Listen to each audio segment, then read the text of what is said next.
বাড়িবাজার এখানে একটু ধর্ষণের ঘটনা ঘটছে। কি হয়েছে একটু বলেন তো? ওই যে আমার মাইয়া রে সকালে পাঠাইছে ওষুধের লাগিয়া পরে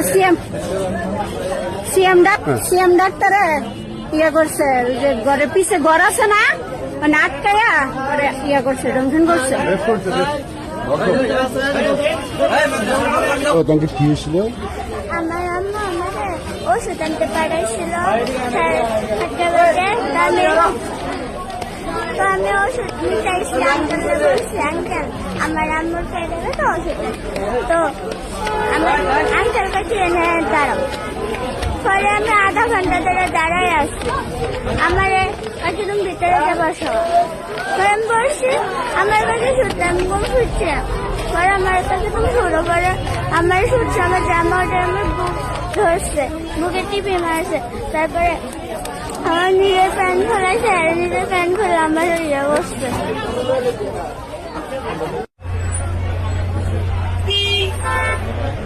কি হয়েছে একটু বলেন তো? হয়েছে কি?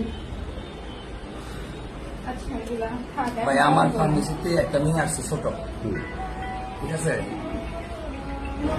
আইসে বুঝছেন, আমার দোকানে আর 3 জন কাস্টমার আছে। ওনার একজন ডায়াবেটিস পরীক্ষা করতে আসছে, আর একটা বাচ্চার পাতলা পায়খানা বমি ওষুধ নিতে আসছে।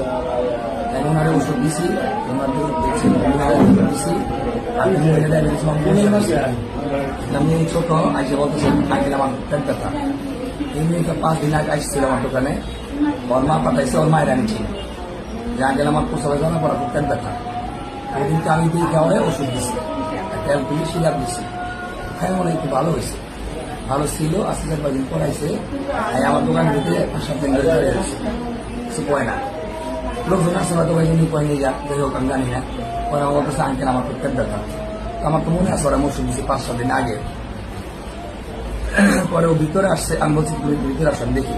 আমি ওষুধ দিয়া বুকে দিয়েছি, পেটে দেখছি। এমনিতে ওর মা আসছে, ওর মা আর ডাক দিছে, ওর নাম করে ডাক দিছে। তো আমি বলছি বসেন, আমি আসছি ভিতরে আসতেছি। বেরিয়ে আসছি, বেরিয়ে আসার সঙ্গে সঙ্গে মেয়েরে দিলে খবর দিয়ে বলতেছে তুই ভিতরে কি করস, তুই কেন ভিতরে গেছস, কি করছেন? আমি যে আবার মেয়ের কোনো কথা বলেন কেন, কোনো সমস্যার জন্য সামনে বসেন। ওদিনটা তো ওষুধ দিয়েছিলাম, আপনি আসেন না, আমি চিনি আপনাকে, হাসপাতালের জন্য আসছে ওষুধ দিব টাকা ওদের তো আমার দেন নাই, বসি ওরা মাইরা টাইরা খাবড়া খাবড়া আমি বাড়ি হয়ে গেছে, বাড়ি হয়ে গেছে জানি, ঠিক আছে। মেয়েরে পরে আবার নিয়েছে বাড়ি অনেক মানুষজন আসছে, মেয়েরে কৃষি গাইছে, কি করছে জানি না, মেয়ে বলতে